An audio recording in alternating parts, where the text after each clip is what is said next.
General Bishambar Dayal, तो खेमेबंदी आने वाले दिनों में और मजबूत होती दिखाई देगी क्या? और जो ये सैंक्शंस लगे शुरू में, बाद में वो बात रफा दफा सी होगी या उनकी अनदेखी की जाने लगी, वो एनर्जी क्राइसिस, ऑयल क्राइसिस ना हो, तेल का भी काम हुआ, गेहूं का भी कारोबार व्यापार फिर से चलने लगा था। आने वाले दिनों में इस एस्केलेशन के चलते खेमेबंदी और मजबूत होती दिखेगी और आर्थिक प्रतिबंध और मजबूती से लगते दिखेंगे क्या? देखिए संदीप, जहां तक आर्थिक स्थिति की बात है, मैं समझता हूं आने वाले विंटर्स में इन्फ्लेशन और बढ़ेगी, प्राइसेस और बढ़ेंगे, और हम बेशक तेल और कच्चा तेल ले सकते हैं, लेकिन आज की कोई भी इकोनॉमी आइसोलेशन में नहीं है। भारत एक प्लेटफॉर्म पे नहीं खड़ा, हम ग्लोबल इकोनॉमी का पार्ट है। तो महंगाई हमारे यहाँ बढ़ेगी, तेल से हमें कुछ राहत मिली है, लेकिन ओवरऑल जैसे आपने भी कहा, जैसे हमारे फर्टिलाइजर्स हैं, जैसे बाकी ट्रेवल देख लो, बाकी कमोडिटीज का प्राइस देखिए साहब, एविएशन सेक्टर में और जिस तरह से शिपिंग सेक्टर में जिस तरह से एक्सपोनेंशियल जिस तरह से मतलब एकदम से रेट्स बढ़े हैं, तो महंगाई बढ़ेगी, इसमें कोई शक की बात नहीं है। जहां तक खेमाबंदी की बात है, देखिए संदीप, खेमा बना हुआ है।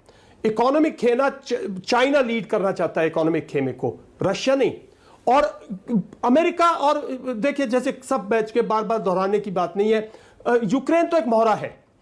असली लड़ाई कौन बंद करे? आप बार बार पूछ रहे हैं कब लड़ाई बंद होगी। देखिए लड़ाई बंद होगी जब असली लड़ने वाले मैदान में सोचेंगे कि अब हम थक गए हैं। उसमें अमेरिका है, उसमें नाटो है, उसमें इंग्लैंड है, इन्होंने ट्रेनिंग की है, इनकी वहां इंटेलिजेंसीज हैं, इनकी वहां हथियार हैं।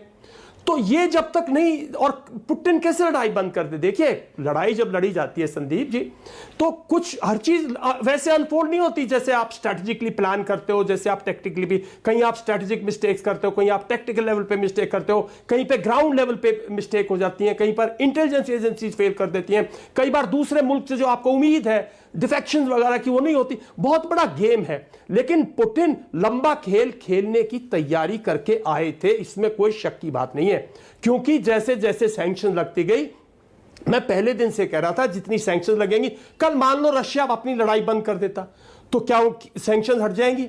क्या यूक्रेन रुक जाएगा? यूक्रेन नहीं रुका ना, जैसे अभी जनरल शिवाच ने बोला, यूक्रेन ने तो जमीन वापस लेनी शुरू कर दी। और यही नहीं, सिर्फ कर्च के ब्रिज पे नहीं फायर, ये तो एक सैबोटाज था। लेकिन मेरा जहां तक मानना है, पिछले कुछ दिनों से जो हिमरास है उसकी फायरिंग ब्रियांस्क, कुर्स्क, रस्तों तक गई है। रशिया ऐसे नहीं रशिया उठा है, और पुतिन को सिर्फ छवि की बात नहीं है, अपने देश का मुराल। अगर आप देखें पीछे कारदोफ ने चेचनिया में कितनी एडवर्स स्टेटमेंट देने लग गए थे, तो अपने मुल्क का मुराल, अपने लोगों का मुराल, अपने देश को भी तो बचाना है ना। तो लड़ाई अपने रसूख की भी, अपनी नाक की भी लड़ाई है। जहां तक खेमे की बात है, नाटो नहीं टूटेगा।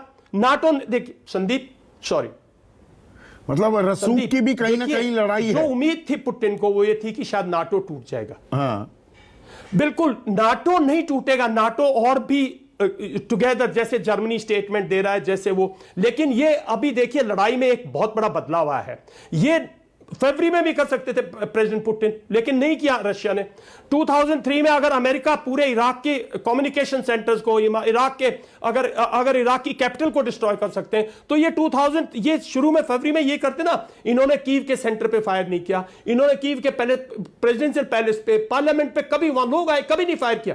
किसी कम्युनिकेशन सेंटर, किसी रेलवे स्टेशन में कहीं फायर नहीं किया, सिर्फ स्ट्रेटेजिक टारगेट्स पे फायर किया।